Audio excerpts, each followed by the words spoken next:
What's up, YouTube? What's happening? This video gonna be about Michael Jordan and Charles Barkley and the end of their friendship and how I got asked the interesting question recently on a live stream about how what it would take to end the friendship. And then I remember what Barkley said, how Jordan cursed him and was upset because he basically said that he didn't know what he's doing as an owner of the Charlotte basketball team, and he obviously didn't respect that Barkley was telling it from the perspective that he's a journalist analyst on TV, but also seeing what he see, which is the fact.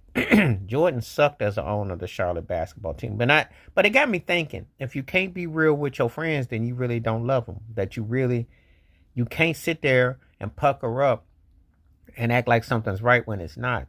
You can't sit there and tell somebody that, hey, the sky is blue when it's really looking cloudy. And they want to hear that. That lip service is one of the problems that gets people in trouble, because no one catches your coat. And when you have a lot of yes people around you, you tend to have some dire consequences. You don't see reality, and things get blurry and murky.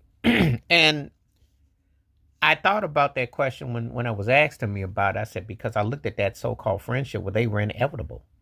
I still remember when they were on Oprah Winfrey together, and I guess Jordan was getting ready to break up with his ex-wife Juanita, because the funny story about that, Barkley was up there with him on the stage for 40 plus minutes. They did zoom in on Michael Jordan's mother. They did not even acknowledge Juanita Jordan until like almost 50 minutes into the segment. It was crazy.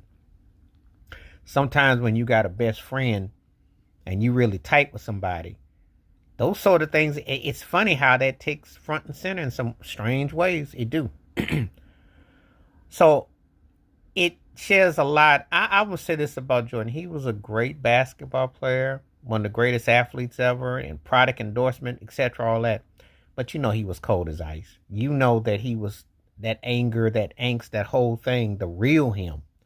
The facade they put up and what they show. So if you got a so-called friend like that, you're always on skating on thin ice, because their ego, their arrogance is so. You know, he's no different. It's just that he was charismatic and he was an incredible talent and he meant money. And a lot of people will overlook human flaws and what have you. Do you do that with your friends? You know. Now, I didn't have no problem with Charles Barkley said. He didn't say anything that was wrong. Very seldom do you ever see a former great player turn into something great when they're running operations, unless, of course, you're Jerry West. Rest in peace. That man was one of the few. Isaiah Thomas stunk as an owner, as a GM. The only thing Isaiah Thomas did that was memorable was when he was with Toronto. He was an okay coach with the Pacers. The New York Knicks was a bad disaster. It was like a broke